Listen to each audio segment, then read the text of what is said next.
The North Don't lie to Atlantic me. had been angry If for you don't 3 start days talking, straight, this is but gonna on get the much fourth worse night for it you. became murderous. Lieutenant Rachel Brennan stood alone in the engine room of the USS Valiant, knee-deep in seawater that had turned the color of oil and rust. The emergency lighting strobed red every few seconds, casting her shadow against the massive turbine housings in violent flashes. Above her head, steam pipes shrieked like wounded animals. The deck pitched 40 degrees to starboard, then rolled back with enough force to throw an unprepared sailor across the compartment. Rachel's hands remained steady. She had been working for 90 minutes without relief, her uniform soaked through with salt water, and sweat her dark hair plastered to her skull. The temperature in the compartment hovered near 140 degrees. The air itself felt thick enough to chew. 3 times sailors had tried to join her in the engine room. 3 times the heat had driven them back within minutes, their faces red and streaming, their bodies rebelling against conditions that no human should endure. But Rachel Brennan was not like other sailors.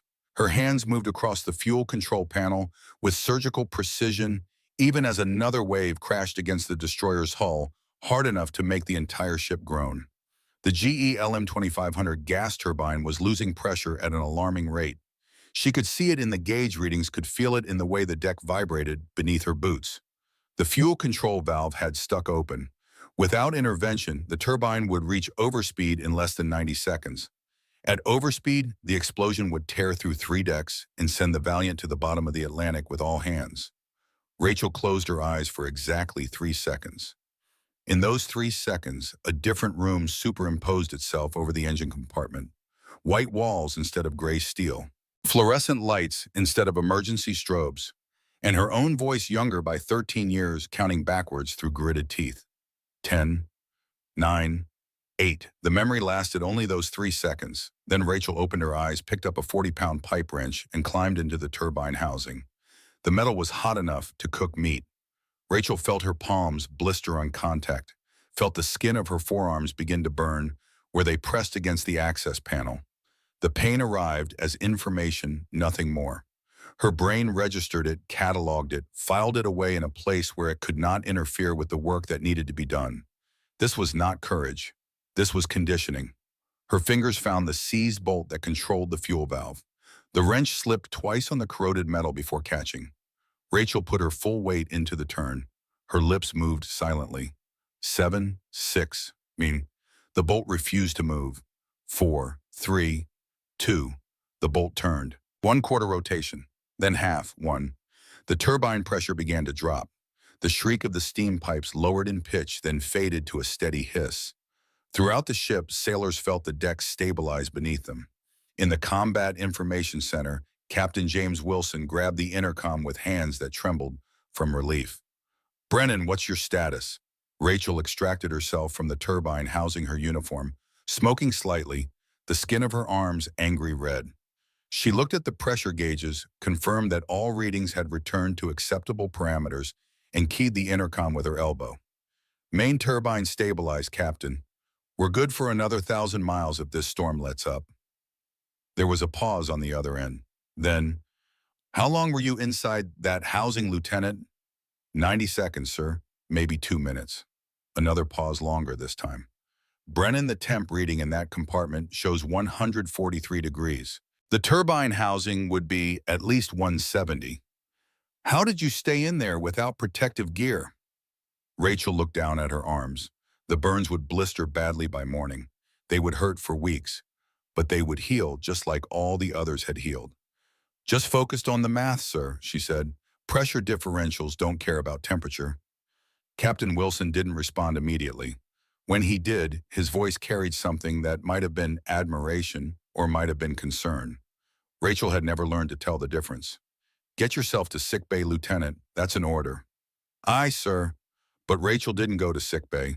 She went to her quarters instead, stripped out of her ruined uniform, and stood under a cold shower for 20 minutes. The water ran rust-colored at first, then pink, then finally clear. She watched it circle the drain and thought about nothing at all. This was a skill she had learned young. The ability to make her mind perfectly empty, perfectly still, like a pond with no wind to disturb its surface. When she finally emerged from the shower, she wrapped her arms in gauze from her personal medical kit. She kept her own supplies because sickbay asked too many questions and sat on the edge of her bunk in the darkness. Through the bulkhead, she could hear the muffled sounds of her fellow sailors. Laughter, conversation, the ordinary sounds of people who lived ordinary lives. Rachel had never lived an ordinary life. She was not sure she would recognize one if it found her. Her right hand moved unconsciously to her ribcage, fingers tracing a pattern beneath her undershirt. 47 points in a geometric grid, 47 reminders of exactly how different she really was. The USS Valiant had been her home for 3 years.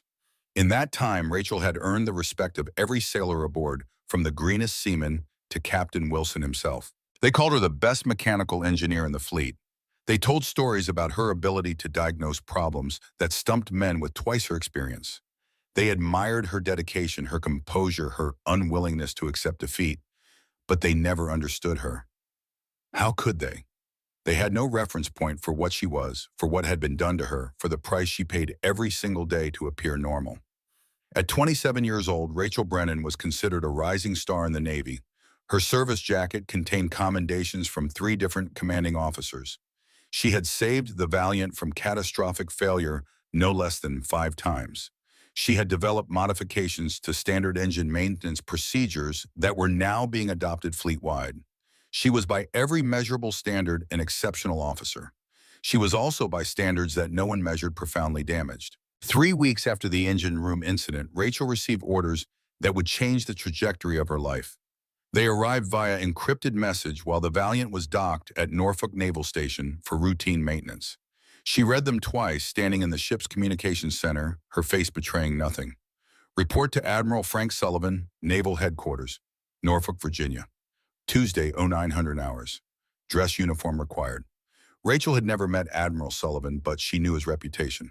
40 years of service, 3 wars, a man who had earned the respect of every sailor who had ever served under him, not through fear, but through a combination of competence and genuine concern for the people under his command. The fact that he wanted to see her personally meant something significant. Officers at her rank did not typically receive face-to-face meetings with admirals unless something unusual was happening. Rachel spent Monday evening in her quarters pressing her dress uniform with meticulous care. Every crease had to be perfect. Every button had to gleam. The Navy had taught her the importance of attention to detail, but she had learned it earlier in a place that punished imperfection with methods the Navy would never condone. She slept badly that night. The nightmares came as they always did, vivid and precise. White rooms, electrode pads, a voice counting upward while her younger self counted backward, trying to reach 0 before the pain became unbearable. She woke at 4 in the morning, ran 8 miles through the pre-dawn darkness of Norfolk, and returned to her quarters to shower and dress. By 8:30, she was standing in the parking lot of the Naval Headquarters building, watching the early morning sun glint off the windows of offices where decisions were made that affected thousands of lives. Rachel had no idea that in 90 minutes she would make a decision that would affect the rest of her own life. She had no idea that she was about to meet the first person in 9 years who would see past the uniform and the commendations to the scars beneath. She had no idea that Admiral Frank Sullivan had been looking for her for 6 months. The waiting area outside Admiral Sullivan's office contained 23 framed photographs. Rachel counted them while she waited because counting was something she did when she needed to stay calm. The photographs told the story of American naval power across 7 decades. There was the USS Missouri in Tokyo Bay, 1945. The USS Nautilus, the first nuclear submarine, 1954.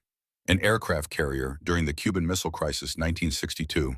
Battleships in the Persian Gulf during Desert Storm, 1991. And there in the corner, a photograph from Afghanistan, 2005. A memorial service for sailors killed in a classified operation that had never been fully explained to the public. Rachel studied that photograph longer than the others. There was something about the faces of the men in the image, grief mixed with rage, mixed with helplessness, that she recognized from her own mirror. Lieutenant Brennan? She turned. The speaker was a young ensign, fresh-faced and nervous. The Admiral will see you now. Rachel followed him through a door made of dark wood that looked like it had been in place since the building was constructed. The office beyond was larger than she had expected, filled with books and maritime artifacts and personal mementos that spoke to 4 decades of service. and behind a desk made of polished oak sat Admiral Frank Sullivan. He was tall, well over 6 feet, with silver hair and blue eyes that held an intelligence Rachel recognized immediately. This was not a man who had risen through the ranks by following orders blindly. This was a man who asked questions and demanded honest answers. He stood as she entered, which surprised her. Flag officers did not typically stand for lieutenants. "Lieutenant Brennan," he said, gesturing to a chair across from his desk, "please have a seat. I've been looking forward to this meeting." His voice was deep and steady, with a slight trace of an accent that suggested he had grown up somewhere in the Midwest. Rachel sat carefully, keeping her spine straight, her hands folded in her lap. Perfect military posture. Nothing that would give away the anxiety thrumming through her nervous system. Sullivan sat as well, but he did not immediately open the thick folder that lay on his desk.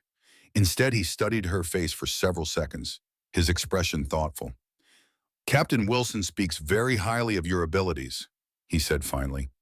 "He tells me you saved the Valiant from engine failure during that North Atlantic storm 3 weeks ago. He also tells me you performed repairs in conditions that should have been impossible for any human being to endure." Rachel kept her face neutral. "I was just doing my job, sir." Sullivan's eyes crinkled slightly at the corners. Exceptional officers often say that. But Captain Wilson's report suggests you went far beyond standard procedures. He wrote that you demonstrated creativity under pressure that suggests unusual problem-solving abilities. His words, not mine. He opened the folder then, and Rachel saw her entire service record laid out in neat pages. But she also saw other documents that should not have been part of a standard personnel file. Sullivan noticed her noticing. "You have an impressive record, Lieutenant. 3 years on the Valiant, multiple commendations, innovations that are being adopted throughout the fleet. But there are also gaps." He turned several pages, his finger coming to rest on a section that Rachel knew well. The section she had hoped no one would ever look at too closely. "Your file indicates you were in the foster care system from age 7, Sullivan continued. "It shows you aging out at 18 and enlisting immediately. But there's a 4-year period ages 14 to 18 where the documentation becomes very thin. Just a single line, Ashford Youth Rehabilitation Center records sealed by court order." Rachel's right hand moved unconsciously toward her rib cage. She caught herself and forced her hand back to her lap. Sullivan saw it anyway. His eyes tracked the movement with the precision of a man trained to notice things other people missed. "I'm considering you for a special assignment," he said, his voice remaining calm and measured. "It would involve working with experimental naval technology, advanced propulsion systems, materials research, things that could revolutionize how our ships operate. The work would be challenging and would require someone with your technical skills, but it would also require someone who can handle classified information and work under extreme pressure." He paused, letting the words settle between them. "But I need complete honesty from my team members, Lieutenant. So I'm going to ask you a direct question, and I need you to understand that your answer will determine not just whether you receive this assignment, but potentially much more than that." Rachel's pulse quickened, but her face remained composed. Years of conditioning had taught her to hide everything that mattered. "Is there anything in your background," Sullivan said slowly, "anything at all that might affect your ability to serve in this capacity? Anything that might compromise your judgment or your reliability under stress?" The question hung in the air like smoke. Rachel could feel the weight of it, could feel all the possible answers branching out before her, like paths through a maze. She could lie, she could tell a partial truth, she could deflect, or she could do something she had never done in 9 years of military service. She could trust someone. "Sir," she said carefully, "my service record is complete and accurate regarding my time in the Navy." "That's not what I asked, Lieutenant." Sullivan's voice remained gentle, but there was steel underneath the gentleness. This was a man who had commanded sailors in combat. He knew when someone was avoiding a question. Rachel met his eyes. In them, she saw something she had not expected to see. Not suspicion, not accusation, concern. "Lieutenant," Sullivan said, leaning forward slightly, "I've been in this Navy for 40 years. I've learned to read people, to see beyond what they want to reveal. And I can see that you're carrying something heavy, something that affects how you move, how you hold yourself, how you react to stress. I'm not asking you to share details that make you uncomfortable, But I need to know if there's anything that might become an obstacle to the work we need to do." The room fell silent except for the distant sounds of naval activity outside. Ships in the harbor, sailors going about their duties, the ordinary machinery of military life. Rachel faced a choice that felt like standing at the edge of a cliff. She could step back, maintain the careful distance she had kept between herself and everyone around her for 9 years. She could thank the Admiral, politely accept or decline the assignment, and continue living the half-life she had built. Or she could step forward into empty air and trust that someone would catch her. "Sir," she said slowly, "there are things in my past that I've never discussed with anyone in the military. They don't affect my ability to serve, but they've shaped who I am in ways that most people wouldn't understand." Sullivan nodded as if this was exactly what he had expected her to say. Sometimes our greatest strengths come from surviving our greatest challenges. Rachel's hand moved to her ribcage again. This time she did not stop it. Her fingers found the familiar pattern of scars beneath her uniform, traced the grid that had been burned and cut into her skin between the ages of 14 and 18. "If you're willing to share," Sullivan said quietly, "I'm willing to listen. Nothing you tell me will leave this room unless it directly affects national security. You have my word on that as an officer and as a human being." For several long moments, Rachel wrestled with herself. 9 years of silence pressed down on her like physical weight. 9 years of carefully constructed walls of isolation disguised as dedication, of pretending that she was just another sailor who happened to be exceptionally good at her job.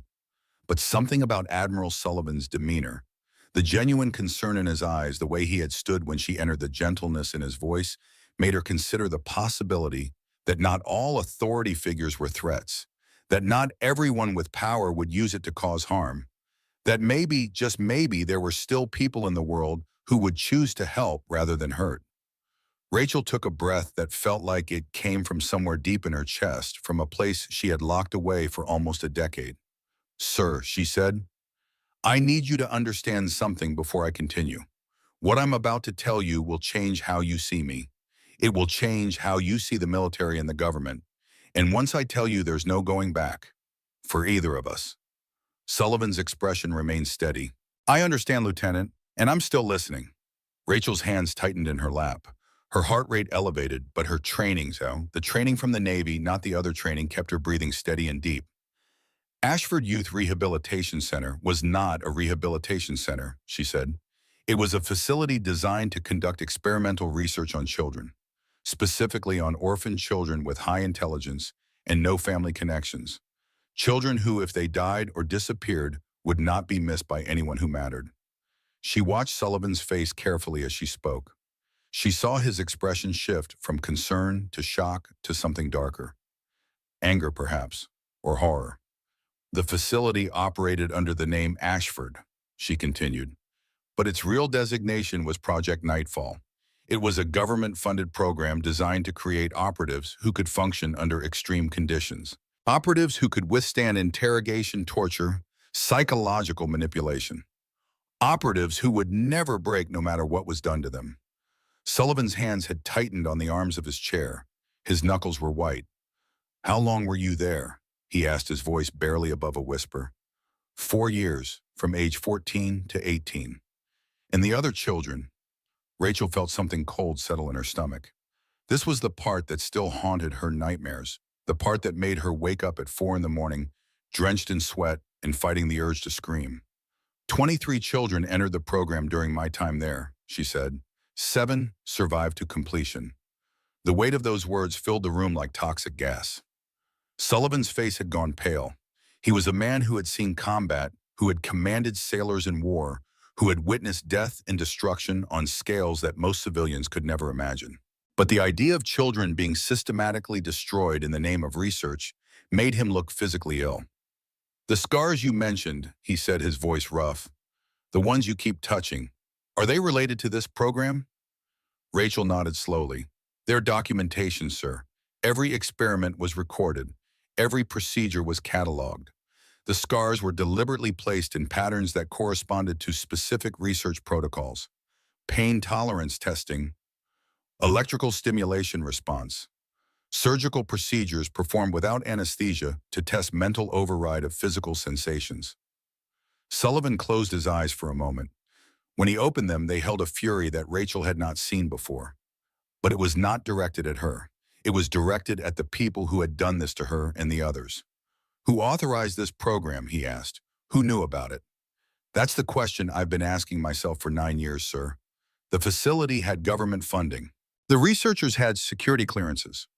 When it was shut down in 2016, everyone involved simply disappeared into other programs. No investigations, no accountability, just a quiet closure attributed to budget cuts. Sullivan stood abruptly, walked to the window, and stared out at the naval station beyond. Rachel could see the tension in his shoulders, the way his hands clenched and unclenched at his sides. "Lieutenant Brennan," he said without turning around, "the assignment I mentioned is real. It involves classified technology development. But if you're willing, it could also serve as cover for something more important, something that needs to be done regardless of the personal cost." He turned to face her then, and Rachel saw that his eyes were wet. "I want to help you find justice for what was done to you and the other children. But I need you to understand that this could be dangerous for both of us. The people who authorize Project Nightfall are likely still in positions of power. They will fight to keep this buried." Rachel felt something unfamiliar stirring in her chest. It took her a moment to recognize it as hope. "Sir, I've been living with this danger my entire adult life. The people responsible for that program are still out there, probably still conducting similar research. If there's a chance to stop them, to expose what they did, I'm willing to take any risk." Sullivan walked back to his desk, but he did not sit. Instead, he placed both hands flat on the surface and looked directly into Rachel's eyes. "Then I'm going to need to see the scars," he said. "Not because I doubt you, but because I need to understand the full extent of what we're dealing with. I need to see the evidence with my own eyes." Rachel felt her throat tighten. In 9 years, no one had seen the scars except medical personnel during her entrance physical, and she had managed to deflect their questions by claiming they were from a childhood accident. She had structured her entire life around keeping them hidden. She showered alone, changed in private, wore her uniform in ways that ensured maximum coverage. The idea of revealing them voluntarily, of making herself that vulnerable to another person, triggered every survival instinct she had developed. But she had come this far. She had spoken the words out loud for the first time in 9 years. And Admiral Sullivan had not called her a liar, had not suggested she was exaggerating or seeking attention, had believed her immediately and completely. "They're extensive," she warned. "They're not random injuries. They were deliberately placed to create a permanent record of the research protocols." "I understand," Sullivan said. "And Lieutenant, whatever I see, it doesn't change my assessment of you as an officer or as a human being. You survived something that most people couldn't survive. That takes a strength that most people don't have." Rachel stood slowly. Her hands moved to the bottom of her uniform shirt. This moment felt like crossing a threshold from which there would be no return.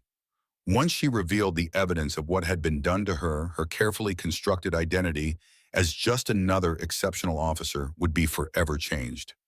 Sullivan remained standing, but he stepped back slightly, understanding instinctively that standing too close might make her feel trapped or threatened. Rachel lifted her shirt just enough to reveal the lower portion of her rib cage. The scars were immediately visible. 47 marks in a precise geometric grid covering an area roughly 10 inches by 8 inches. Some were thin lines from surgical instruments, perfectly straight and deliberately placed. Others were circular marks from electrical contacts 8 millimeters in diameter, spaced at exact intervals. Still others were broader burns from heat application, testing how skin responded to different temperatures and exposure times. The pattern was unmistakable. This was not the result of an accident or random violence. This was systematic, scientific, calculated. Admiral Frank Sullivan, a man who had served in Desert Storm, who had seen sailors die in combat, who had spent 40 years witnessing the brutal realities of military life, felt his breath catch in his throat. He had seen combat injuries before. He had seen what IEDs could do to human bodies, what bullets and shrapnel could inflict. He had identified remains of sailors who had died in explosions and fires. But these scars told a story that was somehow worse than any of that. Because these scars had been created deliberately methodically by people who had access to sophisticated medical equipment and extensive knowledge of human physiology. These scars represented not the chaos of war, but the cold calculation of research, and they had been inflicted on a child. "How many procedures did you say?" Sullivan asked, his voice barely audible. 1,247, Rachel said. "Over 4 years. An average of 3 per week, though the frequency increased during intensive research periods." She lowered her shirt, but the image remained burned into Sullivan's mind. He would see those scars in his dreams for months afterward. He would wake in the middle of the night thinking about a 14-year-old girl strapped to a table while people in white coats took notes on her responses to pain. He sat down heavily, suddenly feeling every one of his 62 years. "And the other survivors?" he asked. "I don't know where most of them are," Rachel said. "We were separated after the facility closed, given new identities, told never to contact each other. I've tried to find them over the years, using every resource I could access without raising suspicion, but it's like they never existed." Sullivan was quiet for a long moment, processing what he had learned and considering his options. As a high-ranking military officer, he had access to classified information and the ability to initiate investigations. But he also knew that powerful people had been involved in creating and covering up the program that had harmed Rachel and the others. Going after them would require careful planning and ironclad evidence. It would require allies who could not be intimidated or bought. And it would require someone with the courage to stand as a witness, knowing that doing so would expose them to scrutiny and potential retaliation. "Lieutenant Brennan," he said finally, "I believe you. And I want to help you find justice for what was done to you and the other children. But I need you to understand something. The assignment I mentioned, the classified technology work, it might provide exactly the cover we need to investigate this properly. You would have access to secure databases, to intelligence analysts, to resources that could help us track down everyone involved in Project Nightfall." He met her eyes directly. "But this won't be easy or quick, and it could be dangerous. Are you willing to commit to this, knowing what it might cost?" Rachel felt something she had not felt in 9 years, something that felt almost like belonging. "Sir," she said, "I've spent 9 years pretending to be normal, pretending that what happened to me didn't matter, pretending that the people who did this could be ignored or avoided. I'm tired of pretending. If there's a chance to stop them, to expose them, to make sure they can never do this to anyone else, then yes, I'm willing to commit to whatever it takes." Sullivan nodded slowly, and for the first time since Rachel had entered his office, he smiled. It was a grim smile, but it held genuine warmth. "Then welcome to the team, Lieutenant. Tomorrow you'll start your official assignment at the Naval Advanced Systems Laboratory. Unofficially, you and I are going to burn Project Nightfall to the ground and everyone who had anything to do with it." He stood and extended his hand. Rachel stood as well and shook it, feeling the strength in his grip, the steadiness that came from 4 decades of service and command. "One more thing," Sullivan said as Rachel turned to leave.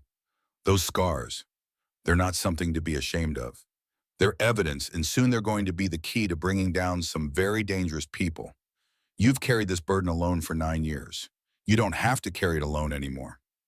Rachel felt her throat tighten with emotions she could not quite name. She nodded once, not trusting herself to speak, and left the office. As she walked through the corridors of the Naval Headquarters building, past offices where officers made decisions that affected thousands of lives, Rachel Brennan felt something shift inside her. The weight she had carried for 9 years had not disappeared. But for the first time, it felt like something other than a burden.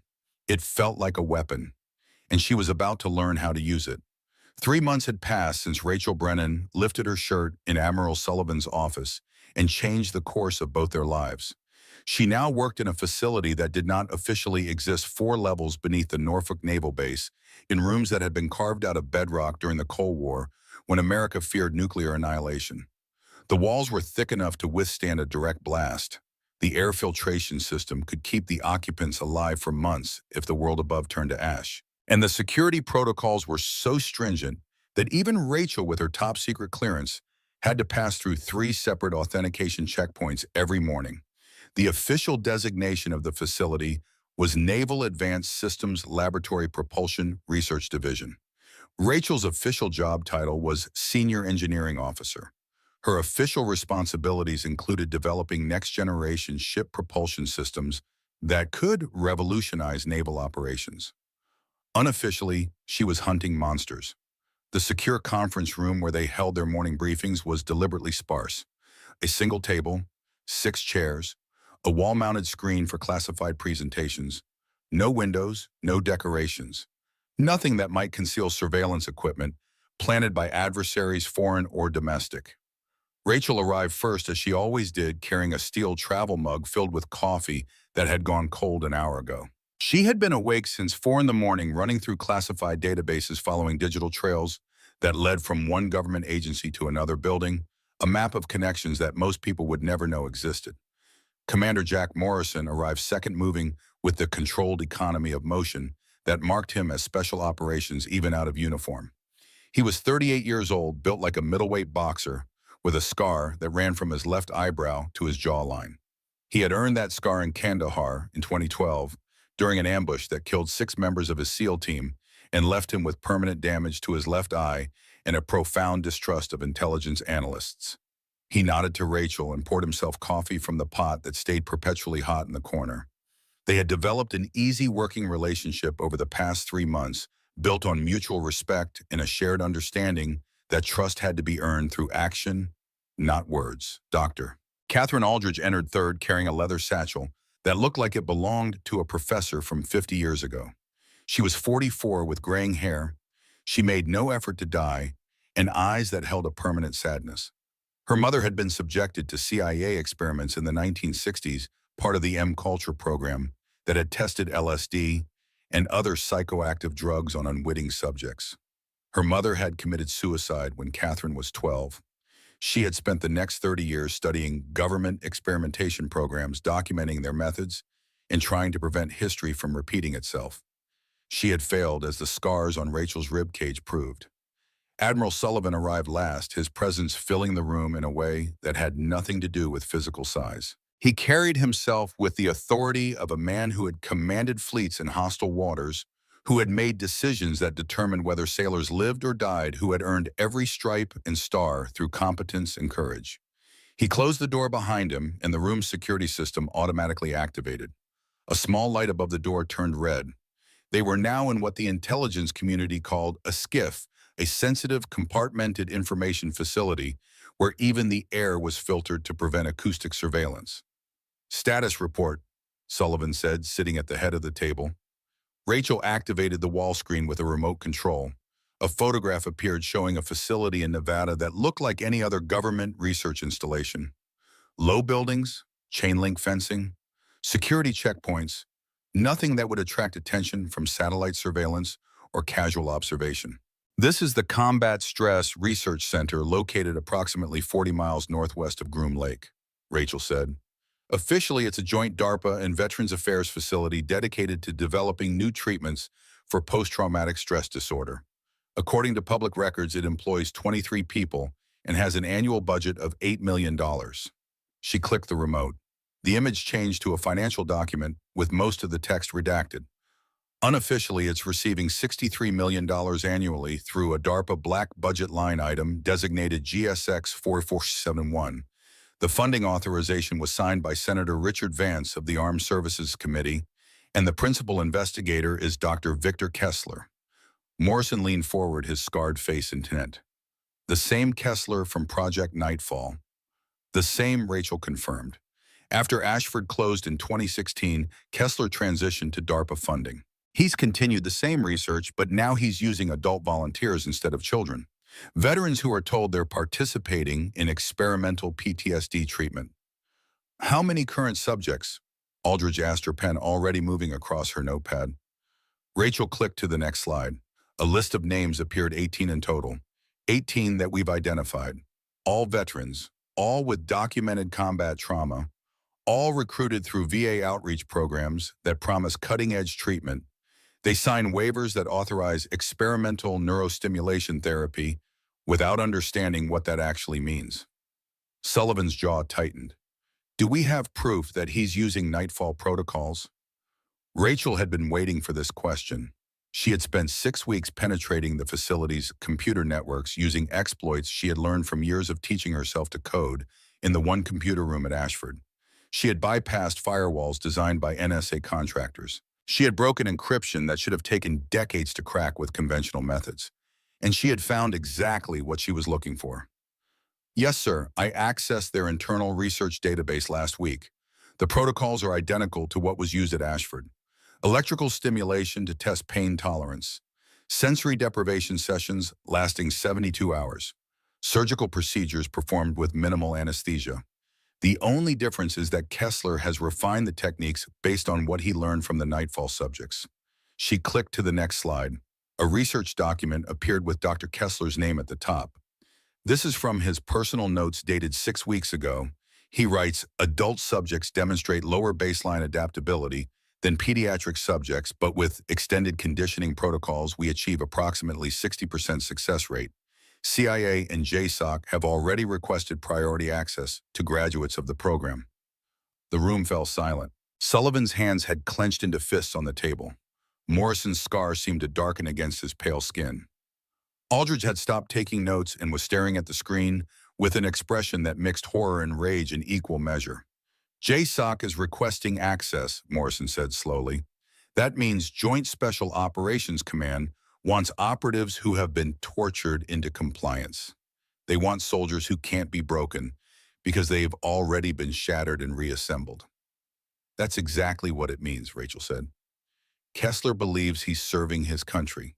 He believes he's creating assets that will give America an advantage in an increasingly dangerous world. He doesn't see what he does as torture. He sees it as patriotic duty. Sullivan stood and walked to the screen, studying the document as if he could find some hidden flaw in its logic, some way to deny what it was telling him. We need physical evidence, he said. Documentation is important, but we need testimony from the current subjects. We need medical records that show what's being done to them. We need proof that will stand up in congressional hearings and criminal courts. Rachel had anticipated this as well. She clicked to the next slide. A facility schematic appeared, showing the layout of the Nevada installation in precise detail. I've been mapping the facility's physical security for the past month. There are 3 main buildings. Building 1 contains administrative offices and intake processing. Building 2 contains the research laboratories and medical facilities. Building 3 contains subject housing and isolation chambers. The security is extensive but not insurmountable. Standard physical barriers, electronic surveillance guard patrols on a predictable schedule. Morrison studied the schematic with professional interest. What are you proposing? Rachel met his eyes directly. I'm proposing that I go in as a subject. I create a false identity as a veteran with combat trauma seeking treatment. I gain access to the facility document, what's happening inside, and gather the evidence we need. Absolutely not, Sullivan said immediately. You'd be walking back into your nightmare, back into the hands of the man who tortured you for 4 years. Kessler won't recognize me, Rachel said calmly. I was 14 when I entered Ashford. I'm 27 now. My appearance has changed significantly. And more importantly, he processed hundreds of subjects over the years. We weren't individuals to him. We were test subjects, data points in his research. She's right about that, Aldridge said quietly. I've studied men like Kessler. They don't form emotional attachments to their subjects. They see them as means to an end. If Rachel has changed enough physically, there's no reason he would recognize her. But the psychological cost, Sullivan argued. Rachel, you'd be subjecting yourself to the same procedures that traumatized you as a child. That's not just dangerous, it's potentially devastating to your mental health. Rachel had expected this objection as well. She had spent 3 months thinking about it, weighing the risks against the potential reward, examining her own psychological state with the brutal honesty that came from years of survival. Sir, with respect, I'm the only one who can do this, she said.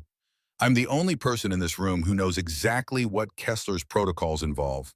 I'm the only one who has been conditioned to endure them without breaking. The other subjects in that facility are suffering right now. Every day we delay, they're being traumatized further. I can't save my 14-year-old self, but I can save them. Morrison was nodding slowly. She has a point. An undercover insertion would give us first-hand documentation, testimony that couldn't be disputed. And Rachel's unique background makes her the ideal candidate. I don't like it, Sullivan said flatly. But I also don't have a better alternative. He turned to Rachel. If we do this, and I mean if we do it with full support, Morrison's SEAL team on standby for extraction, electronic surveillance planted throughout the facility, a tracker implanted in your body so we know your location at all times, and an abort code that triggers immediate extraction, no questions asked. Agreed, Rachel said. I want to run psychological evaluations first, Aldridge added. Make sure you're prepared for what you'll be facing. We should also establish protocols for post-mission debriefing and support. Rachel nodded, though privately. She knew that no psychological evaluation could truly prepare someone for voluntarily walking back into their childhood torture chamber. Some things could only be understood by living through them. There's one more thing, she said, clicking to the next slide. A roster appeared showing 7 names. 3 had red lines through them. These are the 7 Nightfall survivors. Claire Donovan died in 2018 in what was ruled a car accident, but the police report shows her brake lines were cut. Nathan Winters died in 2020 from what was ruled an accidental overdose, but the toxicology was inconsistent with recreational drug use. Grace Holloway died in 2021 in what was ruled a suicide, but the gunshot angle suggests she couldn't have pulled the trigger herself. Someone's eliminating the survivors, Morrison said. That's my assessment, Rachel confirmed. Which means the other 4 of us are at risk. I've located 2 of them. Evelyn Whitmore is living in Alaska under an assumed identity working as a hunting guide. Garrett Blackwood is in Texas working as a mechanic. Both are struggling with PTSD and substance abuse issues. Neither has any idea they're being hunted. And the 4th survivor? Sullivan asked. Rachel's expression hardened. Marcus Thorne, age 29. According to the records I found, he's not hiding from Kessler. He's working for him. He's the head of security at the Nevada facility. The room went silent again, but this silence had a different quality. It was the silence of people processing information that fundamentally changed their understanding of a situation. One of the survivors joined the program voluntarily. Aldridge asked, her voice barely above a whisper. It appears so. I found personnel files indicating that Thorne approached Kessler in 2020, 2 years after aging out of Ashford. He volunteered to return to the program as an adult. Kessler's notes describe him as the program's greatest success, a subject who not only survived conditioning, but embraced it as personal evolution. Morrison's scarred face had gone hard. He's a true believer. That makes him more dangerous than Kessler himself. True believers don't compromise or negotiate. They'll die for their cause. Which is why we need to be extremely careful, Sullivan said. If Thorne is at the facility, he might be the one person who could recognize Rachel. They were in the program together. They survived together. I've thought about that, Rachel said. Thorne was 16 when he entered Ashford. I was 14. We weren't in the same cohort groups. The facility kept us separated to prevent bonding. I saw him maybe a dozen times over 4 years, always from a distance, and I looked very different then. She pulled up a photograph on the screen. It showed a thin, haunted-looking girl with long dark hair and eyes that seemed too large for her face. The girl was wearing a gray jumpsuit with a number stenciled on the chest, subject 7. That was me at age 14, first day at Ashford. Then she pulled up a current photograph taken from her naval service record. The woman in this image had short hair, military bearing, and eyes that held confidence instead of fear. The physical differences were significant, but more importantly, the entire energy of the person had changed.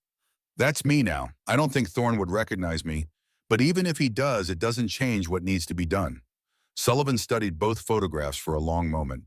Then he closed his eyes and rubbed his temples, a gesture that made him look every one of his 62 years.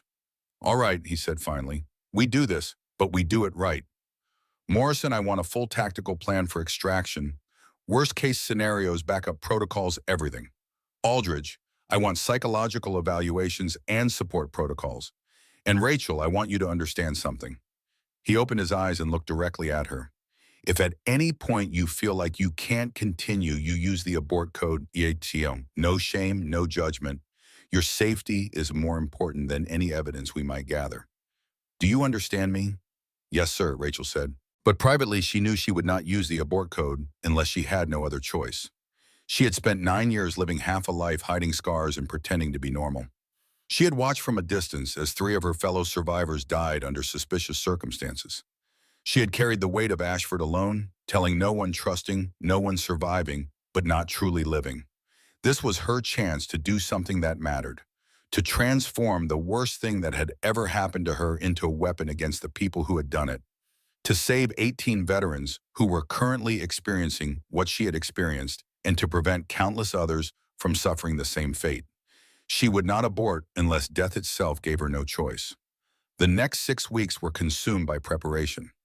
Rachel underwent psychological evaluations that probed every aspect of her mental state. She worked with Morrison's SEAL team to establish extraction protocols and emergency procedures. She studied current veteran profiles to create a believable cover identity. And every night she lay awake in her quarters preparing herself mentally for what was coming. But 5 days before her scheduled insertion, everything changed. Rachel was alone in the secure computer lab working through another layer of the Nevada facility's networks when she found a file that made her blood run cold. It was buried deep in an encrypted directory protected by security that should have been impenetrable. But Rachel had long since stopped believing in impenetrable security. The file was labeled simply Oversight Correspondence. She opened it and began to read. 10 minutes later, she was running through the corridors of the underground facility, her heart pounding in a way that had nothing to do with physical exertion. She reached the secure conference room, swiped her access card with trembling hands, and burst through the door. Sullivan was inside reviewing tactical plans with Morrison. Both men looked up in alarm at her entrance. "We have a problem," Rachel said, her voice tight. "A serious problem." She activated the wall screen and pulled up the file she had found. An email chain appeared dated over the past 3 months. The sender was listed as Admin NVDA Administration at the Nevada facility. The recipient was listed only as Oversight 01. "I found this in Kessler's secure correspondence files," Rachel said. "He's been communicating with someone high up in the Pentagon, someone who has oversight authority over multiple classified programs, someone who's been receiving regular updates on our investigation." Sullivan's face had gone pale. "Show me." Rachel scrolled to the most recent email dated 2 days earlier.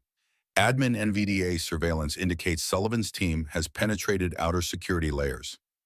Recommend immediate countermeasures. Oversight 01 agreed. Activate containment protocols. Sullivan must be neutralized before congressional exposure. Collateral damage acceptable. Morrison stood abruptly, his hand moving instinctively toward where his sidearm would be if he were in the field. "We have a mole. Someone with access to our operations is feeding information directly to Kessler's protection network." "It's worse than that," Rachel said, scrolling further through the emails. "Look at this one from 6 weeks ago." Another email appeared on the screen. Oversight 01 Project Nightfall exposure would compromise multiple ongoing programs. Recommend permanent solution for surviving subjects. Make it look natural. Admin NVDA understood. 3 down, 4 to go. Sullivan read the email twice as if hoping the words would change on second viewing. They did not. "They killed Claire, Nathan, and Grace," he said quietly. "And they're planning to kill you, Evelyn, Garrett, and Marcus." "Which means we're running out of time," Rachel said. "If they know we're investigating, they'll accelerate their timeline. They'll eliminate the remaining survivors and destroy evidence before we can gather enough proof to expose them." Morrison was already pulling up a secure communication interface. "I need to warn my team. If they've penetrated our operations, they might target our support personnel." "Wait," Rachel said. "Look at the sender designation. Oversight 01. That's a flag officer code, someone at Admiral or General rank, someone with authority over multiple classified programs." Sullivan's expression was grim. "That describes about 40 people in the Pentagon. Without knowing who Oversight 01 is, we can't trust anyone in the normal chain of command." "Then we go around the chain of command," Rachel said. "We reach out directly to congressional oversight, to journalists with security clearances, to the Inspector General's office. We create redundancy so that even if they eliminate one avenue of exposure, others remain active." Aldridge had entered the room during the conversation, and she'd been listening with growing alarm. "If we go public prematurely before we have ironclad evidence, they'll discredit us. They'll paint Rachel as a disturbed veteran with false memories. They'll bury the investigation under classification and national security claims." Then we need to accelerate the insertion plan, Rachel said.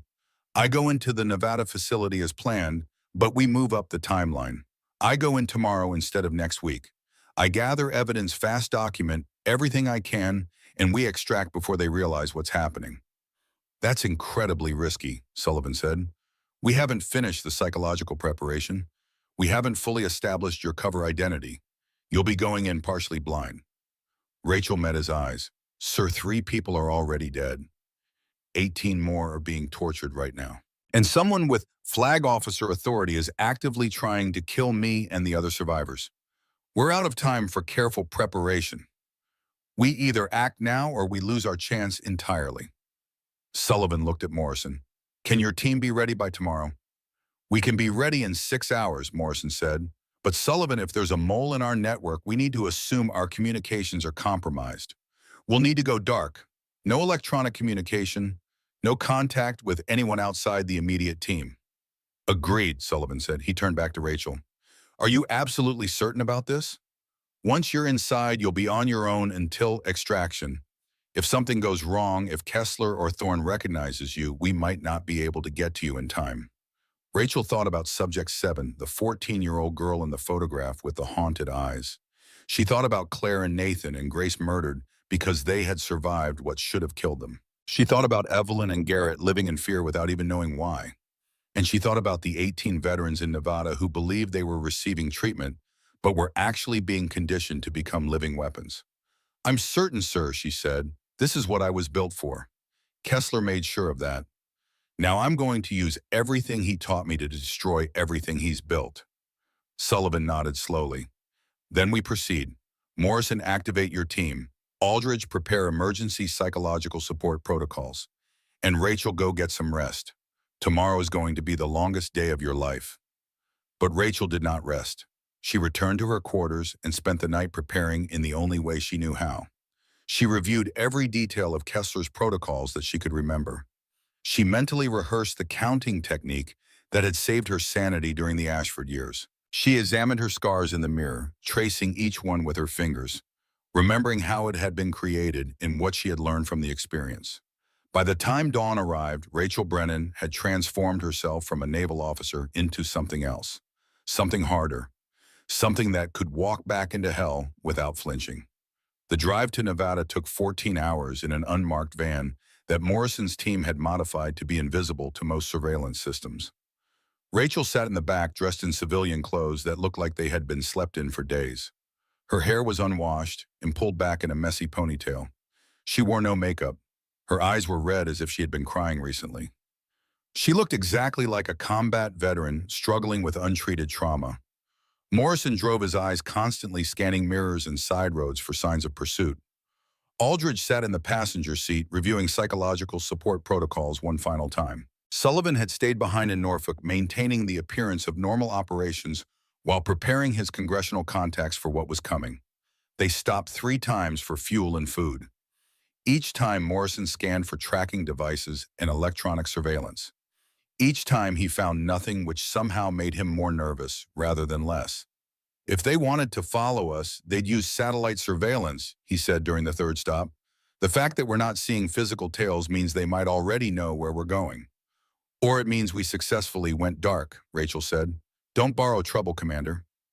At 8 p.m., they reached the staging area. Morrison had selected a commercial campground 23 miles from the Nevada facility. His SEAL team was already there, having arrived via different routes and different vehicles. 6 men, all veterans of special operations, all handpicked by Morrison because he knew they were clean. They gathered in the largest RV, which had been converted into a mobile operations center. Inside were computers, communications equipment, and an arsenal that would have made most military units jealous. Morrison projected a satellite image of the Nevada facility onto a screen. Rachel goes in at first light tomorrow. She'll present herself as Corporal Emma Ross, Army veteran deployed to Iraq 2019 to 2020, honorable discharge for psychological reasons. The cover identity is solid. We've inserted her into military databases, created a service record, even planted references to her in unit deployment rosters. If Kessler checks, it'll hold up. He pointed to different areas of the facility on the screen.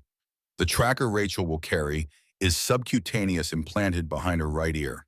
It's passive RF, so it won't show up on normal security scans. We'll have constant location data. The emergency extraction code is Nautilus. If she says that word in any context, we go in immediately. Full tactical insertion, no hesitation. What's the timeline for planned extraction? One of the SEAL team members asked. 4 days, Morrison said. Rachel documents the facility, gathers evidence, and on the fourth night, she triggers extraction during the scheduled guard rotation change.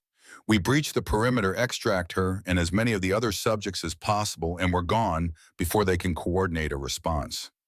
And if she's compromised before then, another team member asked. Morrison's scarred face hardened. Then we go in loud. No American gets left behind, especially not one of ours. Rachel felt a warmth in her chest that she had not expected. These men did not know her well. They had no personal stake in her mission beyond professional obligation. But Morrison had just told them that they would risk their lives to extract her if necessary, and none of them had objected. This was what unit cohesion felt like, what trust felt like, what belonging felt like. It was something she had never experienced at Ashford. The medical specialist on Morrison's team, a soft-spoken man named Torres, approached Rachel with the tracker device. "This is going to hurt," he warned. "I'll use local anesthetic, but there'll still be significant discomfort during the implantation." Rachel almost smiled. After 1,247 experimental procedures, a subcutaneous tracker insertion barely registered as discomfort. "Just do it," she said. Torres worked quickly and efficiently, making a small incision behind her right ear and sliding the tracker into the subcutaneous tissue. Rachel felt the pressure and the sting, felt the blood trickling down her neck, felt her body's autonomic response trying to categorize the sensation as dangerous. She counted backward from 10 and felt nothing at all. 10 minutes later, the incision was closed with surgical adhesive and covered with a small bandage. Torres checked the tracker signal on his monitoring equipment and nodded in satisfaction. "We've got you," he said. 5-meter accuracy within a 100-mile radius. You could be in a concrete bunker and we'd still know exactly where you are. Rachel touched the bandage gently. "Then I guess I'm ready." But she was not ready. Not really. No one could be ready for what she was about to do. As the sun set over the Nevada desert and the team settled in for the night, Rachel sat alone outside the RV, looking up at stars that seemed impossibly bright in the clear desert air. Somewhere out there, less than 25 miles away, Dr. Victor Kessler was preparing for another day of research. Somewhere in that facility, Marcus Thorne was conducting security patrols, protecting the program that had destroyed them both and that he now saw as salvation. And somewhere in the isolation chambers, 18 veterans were experiencing the same horrors that Rachel had experienced, believing they were serving their country by enduring the unbearable. Tomorrow, Rachel Brennan would walk back into her nightmare. And this time she would walk out with evidence that would burn it all down. She touched her rib cage, feeling the familiar grid of 47 scars beneath her shirt. 10, 9, 8, 7, 6, 5, 4, 3, 2, 1. Ready or not, morning was coming. The Nevada sun had not yet risen when Rachel Brennan walked through the front gate of the Combat Stress Research Center carrying a worn duffel bag and a false identity that felt heavier than any physical burden she had ever carried. The guard at the gate was young, maybe 25, with the careful politeness of someone who had been trained to see desperate people every day. He checked her identification against a list on his clipboard, made a phone call to verify her appointment, and waved her through with a sympathetic smile. "Good luck, ma'am," he said. "They do good work here." Rachel nodded but did not trust herself to speak. If she opened her mouth, she was afraid everything inside her would come spilling out. 9 years of silence, 13 years of trauma, a lifetime of pretending to be whole when she was fundamentally broken. The main building looked exactly like it had in the photographs Morrison had shown her. Low concrete construction, government-issue architecture from the 1980s designed for function rather than comfort. Small windows reinforced with wire mesh. Heavy doors with electronic locks. Nothing welcoming, but nothing overtly threatening either. It looked like a place where healing might happen. Rachel knew better. The intake office smelled like disinfectant and stale coffee. A receptionist with kind eyes and graying hair gestured toward a row of plastic chairs. "Have a seat, Corporal Ross. Dr. Kessler will see you shortly. Can I get you some water, coffee?" Water, please, Rachel said, because her throat felt like sandpaper. She sat in one of the plastic chairs and forced herself to breathe normally. In her pocket, her fingers found the small stress ball that Aldrich had given her the night before. Squeeze it when you need to ground yourself, Aldrich had said. It'll remind you that you're not 14 anymore. You're 27, you're a naval officer, and you have a team waiting to pull you out. Rachel squeezed the ball and counted backward from 10. The door to the inner offices opened. A man emerged tall and thin with silver hair and wire-rimmed glasses that gave him the appearance of a distinguished professor. He wore khaki pants and a button-down shirt with the sleeves rolled up. He looked like someone's grandfather, someone who would read bedtime stories and bake cookies and offer gentle wisdom. Dr. Victor Kessler looked nothing like a monster. Corporal Ross, he said, extending his hand with a warm smile. I'm Dr. Kessler. Thank you for trusting us with your care. I know how difficult it must have been to reach out for help. Rachel shook his hand, feeling the dry warmth of his palm, the firm grip that suggested confidence and competence. She looked into his eyes and saw nothing but professional concern. No recognition, no suspicion, just the practiced empathy of a doctor greeting a new patient. He did not remember her. 13 years ago, this man had watched as electrodes were placed on her 14-year-old body. He had taken notes while she screamed. He had adjusted protocols based on her responses to pain. He had documented her breaking point, except she had never broken, not completely, not in the way he wanted. And now he was smiling at her like she was just another veteran who needed his help. Rachel felt something cold and sharp crystallize in her chest. Not anger, not fear, something harder and cleaner than either emotion. Purpose. Thank you for seeing me, doctor, she said, and her voice held exactly the right note of desperate hope. I've been struggling since I got back from Iraq. The VA tried medications therapy, but nothing's worked. When I heard about your program, I thought maybe this could help. Kessler nodded sympathetically and gestured toward his office. Why don't we talk about what you've been experiencing? Understanding your specific symptoms will help us determine if you're a good candidate for our treatment protocols. His office was exactly what Rachel had expected.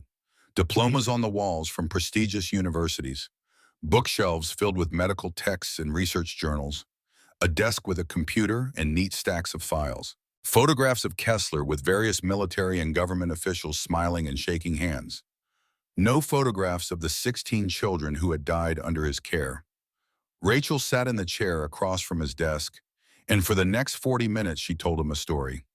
It was a story built from research Morrison had provided from actual case files of veterans with combat trauma from every authentic detail that would make her seem like a genuine patient seeking genuine help. She described nightmares that woke her screaming, flashbacks triggered by loud noises, inability to maintain relationships or hold jobs, the feeling of being disconnected from her own body as if she were watching her life from a distance. All of it was true. None of it was from Iraq. Kessler listened with practiced attention, taking notes on a tablet, asking occasional questions that probed deeper into her symptoms. He was good at this, Rachel realized. He genuinely cared about understanding the psychological mechanisms of trauma. He just did not care about the human cost of his research. Your symptoms are consistent with severe PTSD, Kessler said when she finished. Traditional treatments clearly haven't been effective for you. Our program uses a different approach. We believe that trauma creates neural pathways that keep you locked in patterns of fear and hypervigilance. Our treatment protocols are designed to create new neural pathways to essentially rewire how your brain processes threat and pain. He pulled up a diagram on his computer screen showing a simplified illustration of brain structures and neural connections. We use a combination of neurostimulation, sensory integration therapy, and controlled exposure techniques. I won't lie to you, Corporal, the process can be uncomfortable, but our success rate is remarkable. Veterans who complete our program report significant reduction in symptoms. Many are able to return to normal lives. Rachel looked at the diagram and thought about the 18 people currently in this facility experiencing procedures that Kessler described with clinical detachment and they experienced as torture. How long does the treatment take? She asked. Typically 4 to 6 weeks, depending on individual response.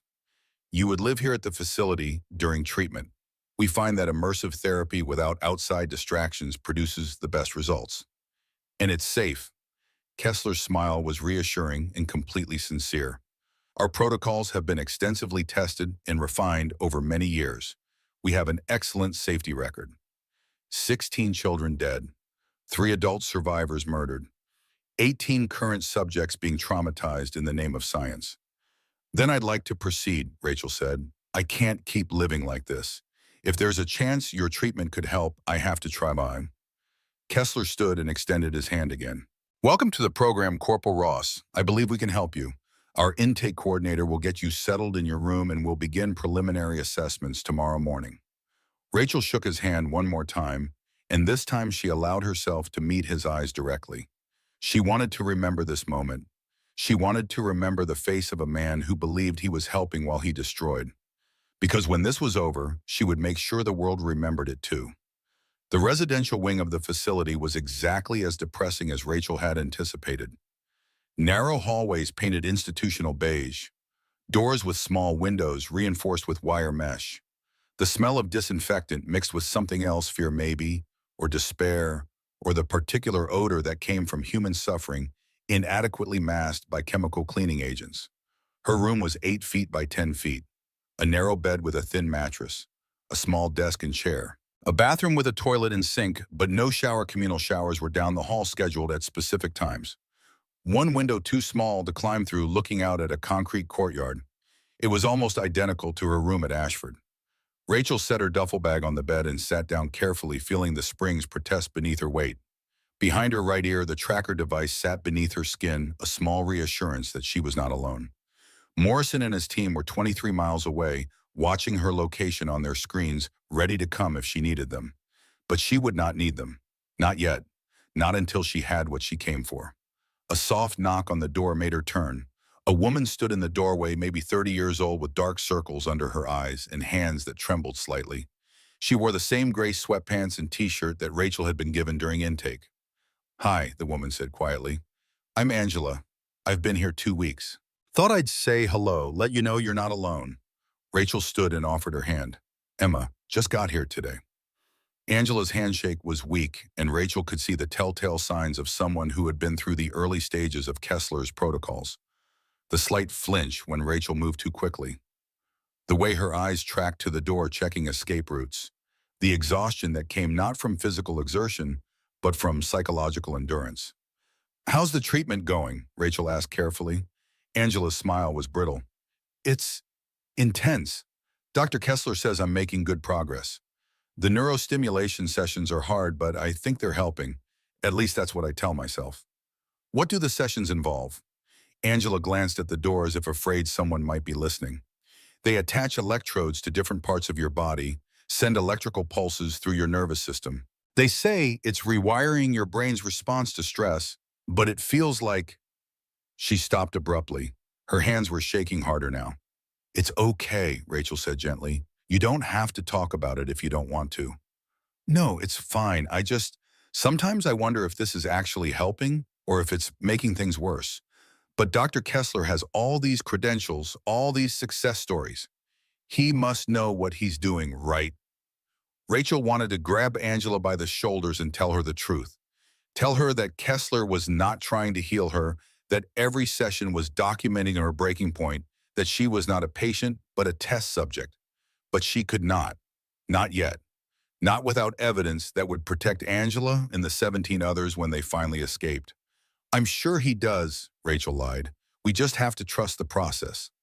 Angela nodded, though her eyes suggested she was trying to convince herself more than Rachel.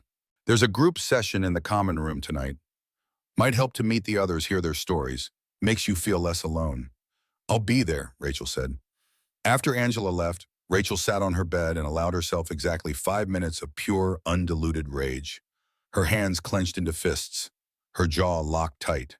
Behind her ribs, her heart hammered against the grid of 47 scars. Then she counted backward from 10, and the rage transformed into something colder and more useful. Focus. That night, Rachel attended the group session in the common room. 18 people sat in a circle of folding chairs, and as Rachel looked at each face, she cataloged what she saw. Veterans from different branches, different eras, different wars. Some young, some middle-aged, some who still had hope in their eyes, some who had none left. All of them believing they were receiving treatment that would save their lives. A man who introduced himself as Marcus ran the session. He was 29, built like a middleweight fighter with eyes that held an intensity Rachel recognized immediately. Marcus Thorne, fellow Nightfall survivor. Kessler's security chief. True believer. He sat at the front of the circle with perfect posture, and when he spoke, his voice carried the conviction of someone who had found religion. Healing requires sacrifice, he said. Dr. Kessler's methods are uncomfortable because real change is uncomfortable. Your brains have been damaged by trauma. The treatment rewires those damaged pathways. It hurts because growth hurts. But on the other side of that pain is freedom. Rachel watched him carefully, keeping her expression neutral. Did she recognize him vaguely? A tall boy with angry eyes who had been at Ashford during her time there. They had never spoken. The facility kept cohorts separate to prevent bonding, but 13 years had changed both of them significantly. She was no longer the thin, haunted girl in the gray jumpsuit.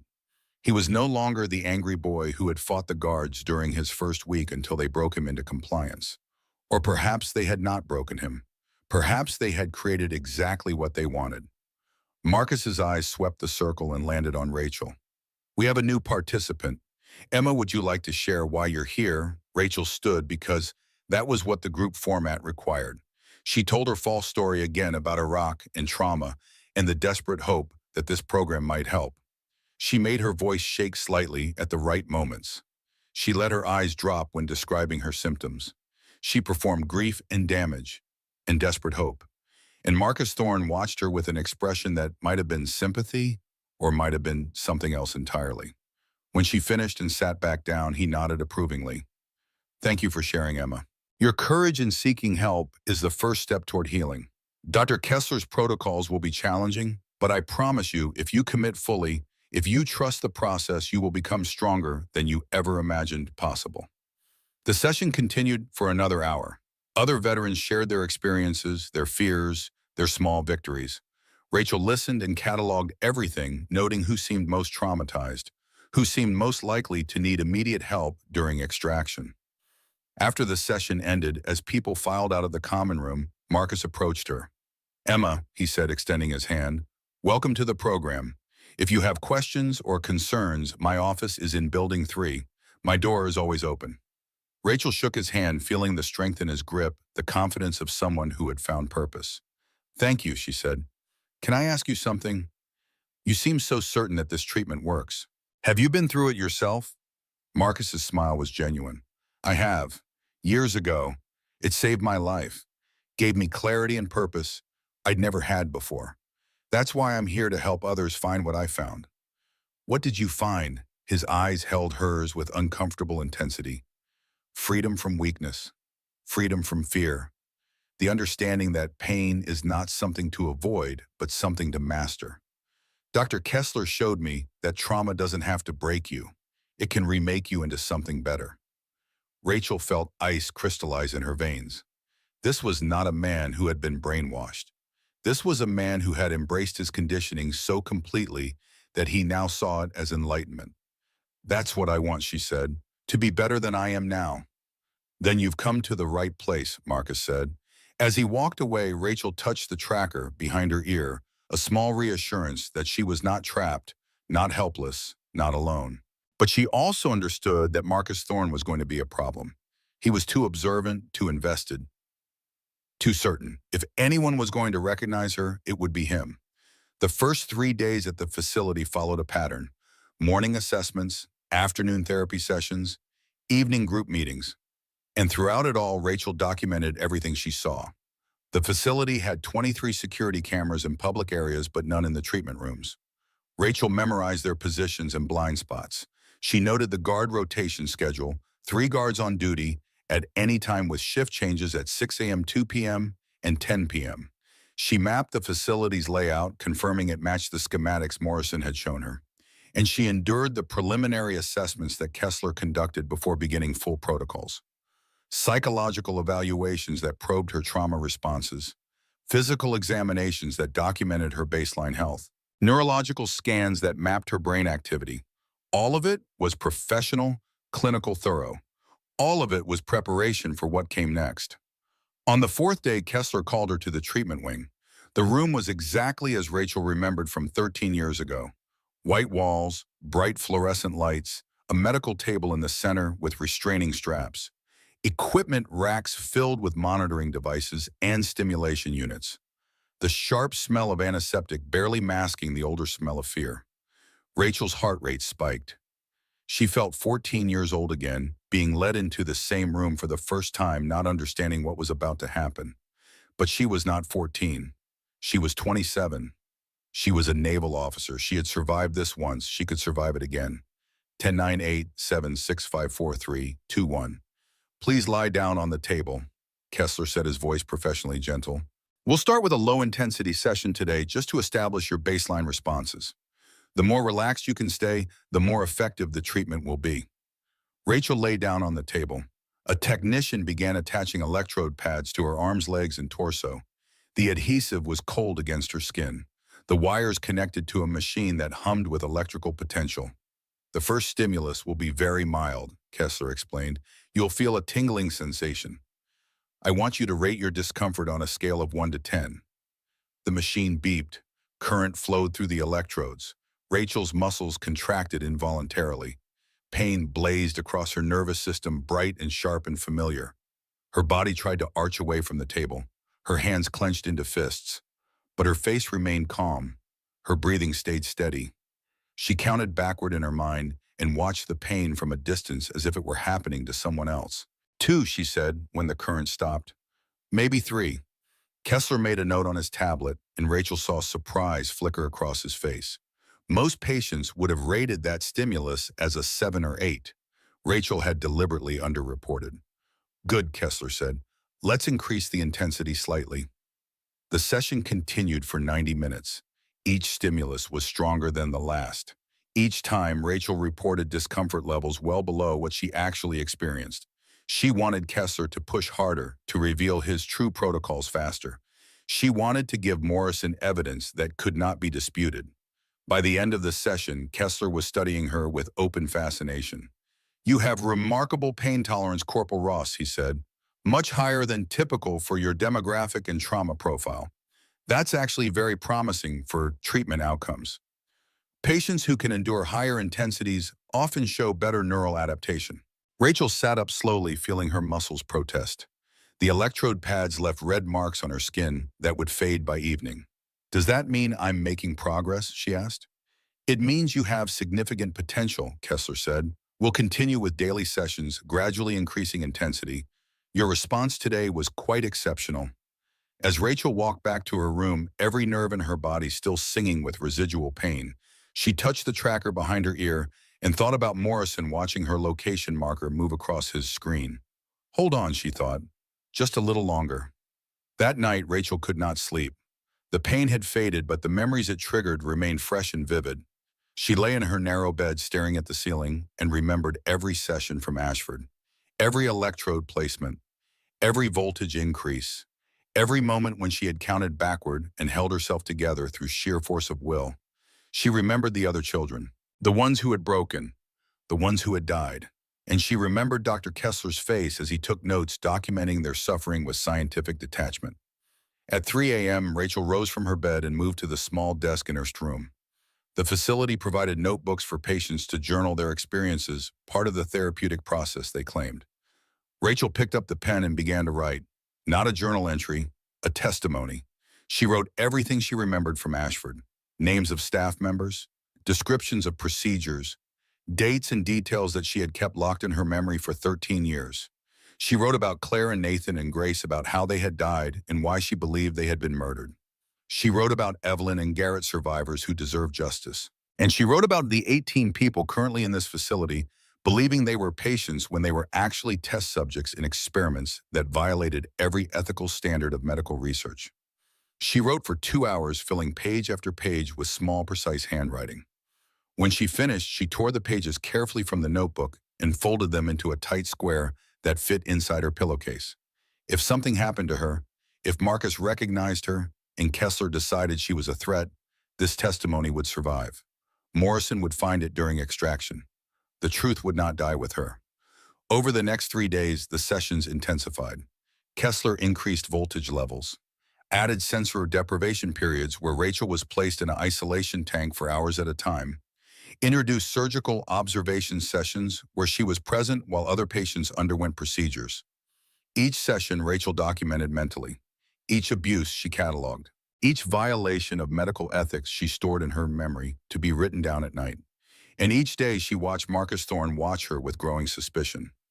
On the seventh day, everything changed. Rachel was in the treatment room, electrodes attached, waiting for the session to begin, when the door opened and Marcus entered instead of Kessler. He closed the door behind him and stood studying her for a long moment. His expression was unreadable. "You can stop pretending now," he said quietly. "I know who you are." Rachel's heart rate spiked, but she kept her face neutral. "I don't know what you mean." "Yes, you do." Subject 7, Rachel Brennan. "You were at Ashford, same cohort period as me, different group. I've been watching you for a week trying to figure out why you seem so familiar. Then I realized you moved the same way you did at 14. That particular way you have of going perfectly still when you're stressed. I noticed it then, and I notice it now." He walked closer to the table and Rachel's muscles tensed, preparing for violence. "The question is," Marcus continued, "why are you here? Why would you voluntarily walk back into this unless—" Understanding dawned across his face. "You're investigating. You're trying to expose the program." There was no point in denying it. Rachel met his eyes directly. "Yes," she said, "I'm here to gather evidence, to expose Kessler for what he is, and to save the people in this facility before they're damaged beyond repair." Marcus's expression hardened. "They're not being damaged. They're being improved, strengthened, given tools to overcome weakness." "They're being tortured," Rachel said flatly, "just like we were tortured. The only difference is they're adults instead of children. The difference is they volunteered. They consented. They consented to experimental PTSD treatment, not to systematic psychological conditioning through pain protocols." Marcus's hands clenched at his sides. For a moment, Rachel thought he would attack her, but instead he turned toward the door. "I need to tell her, Kessler," he said. "Wait," Rachel said. "Marcus, listen to me. 3 of our fellow survivors are dead. Claire Donovan, Nathan Winters, Grace Holloway, all killed within 3 years. Do you really think that's coincidence?" He paused, his hand on the door handle. "They're eliminating everyone who knows the truth about Ashford." Rachel continued, "Everyone except you because you're useful to them. But what happens when you're not useful anymore? What happens when you become a liability instead of an asset? You're lying. I have documentation. Police reports, toxicology analyses, forensic evidence. They've been hunting us, Marcus, killing us one by one to protect the program. And if you expose me to Kessler, you're signing my death warrant just like theirs." Marcus turned back to face her, and for the first time Rachel saw uncertainty in his eyes. "You embraced what was done to us," Rachel said. "I understand why. It's easier to believe we were made stronger than to admit we were broken. But Marcus, we were children. We didn't consent. We didn't volunteer. We were victims." "I'm not a victim," Marcus said, but his voice lacked conviction. "Neither am I, not anymore. I'm a survivor, and survivors protect each other. That's what I'm trying to do. Protect the people in this facility. Protect Evelyn and Garrett, and yes, protect you too, whether you want it or not."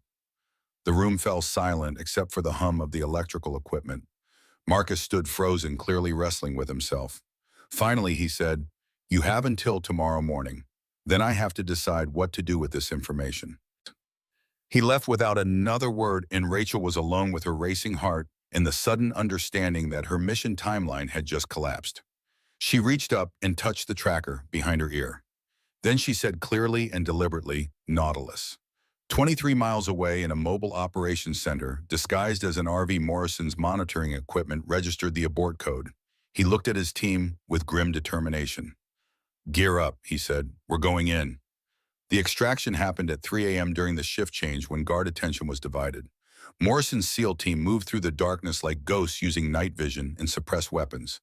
They breached the perimeter fence at 3 points simultaneously, creating confusion and splitting the security response. Rachel was in her room when she heard the first explosion, a flashbang grenade detonating in the guard station. She moved, immediately pulling on her shoes and grabbing the folded testimony from her pillowcase. The door to her room opened. Morrison stood there in full tactical gear, face painted, black rifle at the ready. "Time to go," he said. "The other patients," Rachel said. "Building 2 residential wing, 18 people." Morrison nodded and spoke into his radio. "Team 2 Building 2, 18 civilians for extraction." The facility had descended into controlled chaos. Alarms blared. Emergency lights strobed. Guards ran through corridors shouting orders and trying to organize a defense against an enemy they could not see. Rachel followed Morrison through the building, moving quickly but carefully. They passed the treatment rooms where she had spent the last week enduring Kessler's protocols. They passed the administrative offices where records were kept. "Hold," Rachel said. "That office, that's Kessler's. There are files, evidence we need." Morrison checked his tactical display. "We have 4 minutes before security response teams arrive from the main base. Make it fast." Rachel kicked open Kessler's office door and went straight to his computer.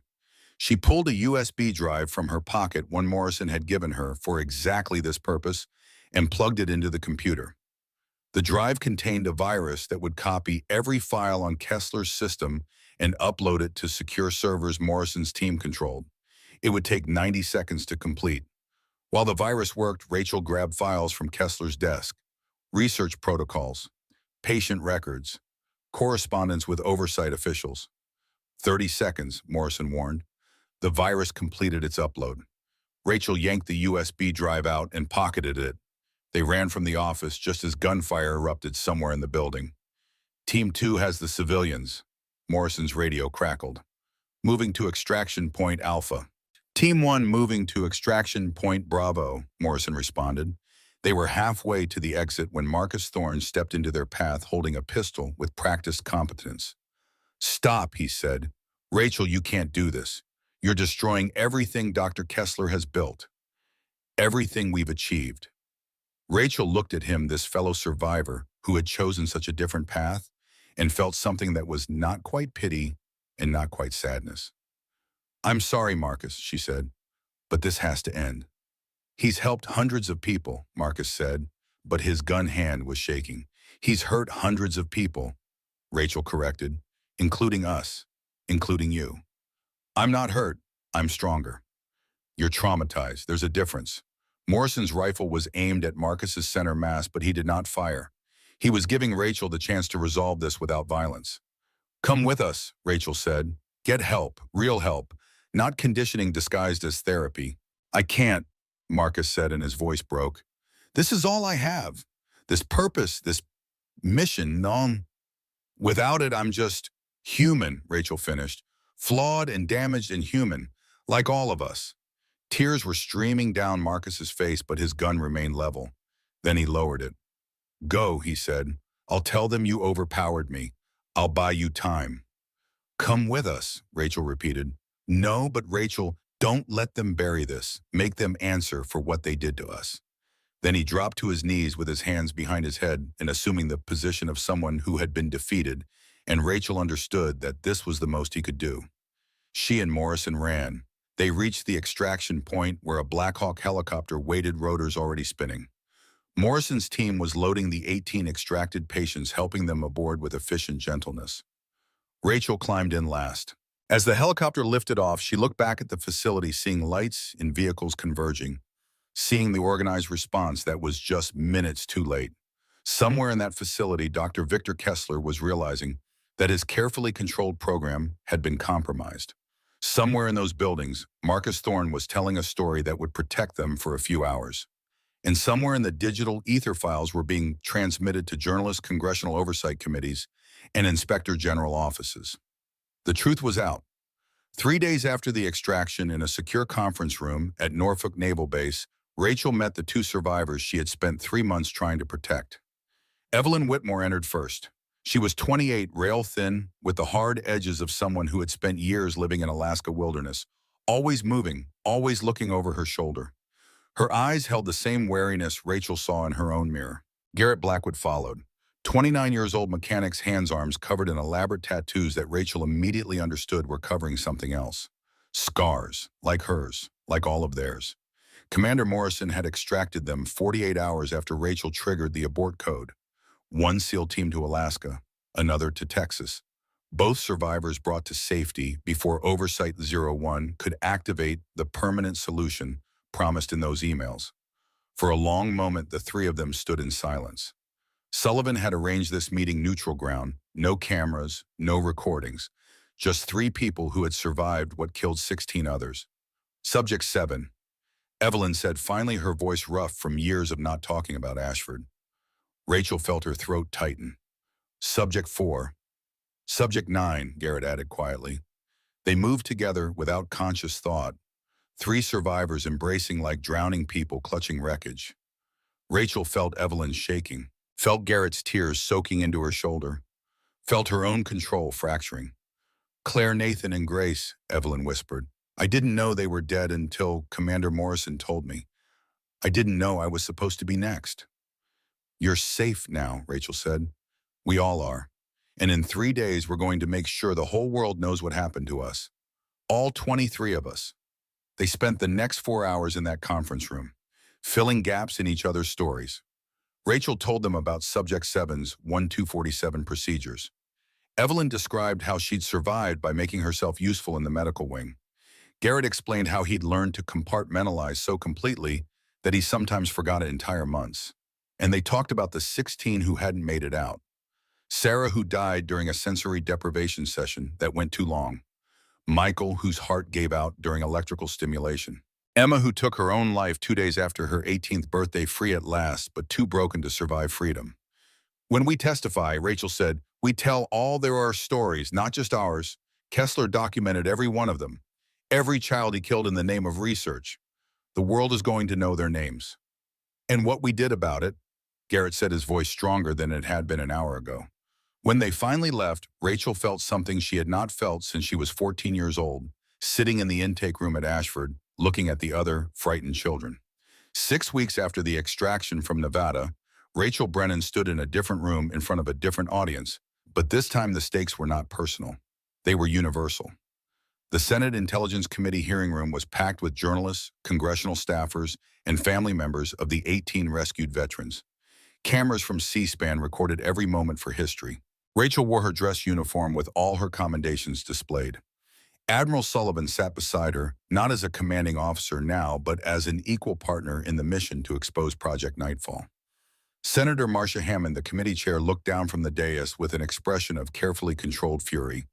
Commander Brennan, she said Rachel had been promoted 2 weeks earlier, a recognition of her service and her courage. You've made serious allegations about a government-funded research program. Please present your evidence. Rachel stood. Her hands were steady. Her voice was clear. Madam Chair, between the ages of 14 and 18, I was subjected to systematic experimental procedures at a facility called Ashford Youth Rehabilitation Center. The facility operated under the designation Project Nightfall, funded through classified Department of Defense budgets. The stated purpose was to develop conditioning protocols that would create operatives capable of withstanding extreme interrogation. She paused, letting the words settle. The reality was that 23 children were tortured in the name of research. 16 of them died. 7 survived. 3 of those survivors have been murdered in the past 3 years. The program continued until 3 weeks ago under DARPA funding, using adult veterans as test subjects. Senator Hammond leaned forward. Commander, those are extraordinary claims. I assume you have extraordinary evidence. Yes, Madam Chair. I have physical evidence, documentary evidence, and testimony from multiple sources. Rachel removed her uniform jacket. The gallery gasped. Through her dress shirt, the grid of 47 scars was clearly visible. These scars were created during 1,247 experimental procedures. Each one is documented in Dr. Victor Kessler's research files, which we recovered during the facility extraction. She gestured to Morrison, who activated a presentation on the room screens. Images appeared: Kessler's research notes with Rachel's body mapped and marked like a medical diagram. Notations about voltage levels, pain thresholds, psychological responses. The gallery erupted. Journalists shouted questions. Family members wept. Senator Hammond banged her gavel for order, but her own hands were shaking. "Commander Brennan," she said when the room finally quieted, "who authorized this program? Who knew about it?" This was the moment Rachel had been waiting for. She pulled out the file she had recovered from Kessler's office. Project Nightfall was authorized in '98 by a joint committee, including representatives from CIA, DARPA, and the Department of Defense. Initial funding was approved by then Undersecretary of Defense Richard Vance, who is now Senator Vance of this committee. The camera swiveled to focus on Senator Vance sitting 3 seats down from Senator Hammond. His face had gone gray. Continuation funding from 2016 to present was authorized by Vice Admiral Thomas Morrison, no relation to Commander Jack Morrison, who currently serves as Deputy Commander of Naval Operations. More gasps, more frantic note-taking from journalists. Additionally, I have evidence that at least 3 oversight officials were aware that Project Nightfall survivors were being systematically eliminated. They took no action to stop it. Their names are in the documentation we recovered. Rachel laid out the evidence methodically. Research files, financial records, emails between Kessler and his government protectors, testimony from the 18 rescued veterans, medical documentation of their injuries, and finally her own testimony. Not emotional, not dramatic, just the facts stated clearly and completely. When she finished, Senator Hammond looked like she had aged 10 years. "This committee will investigate these allegations fully," she said, "and I promise you, Commander Brennan, if even half of what you've documented is true, there will be accountability at the highest levels." The hearing lasted 6 hours. By the end, Senator Vance had resigned. Vice Admiral Morrison had been placed on administrative leave pending investigation, and warrants had been issued for Dr. Victor Kessler's arrest. He was arrested that evening at his home in Bethesda, trying to destroy files that he did not realize had already been copied and distributed. The charges included 47 counts of human experimentation, 16 counts of negligent homicide conspiracy to commit murder, and obstruction of justice.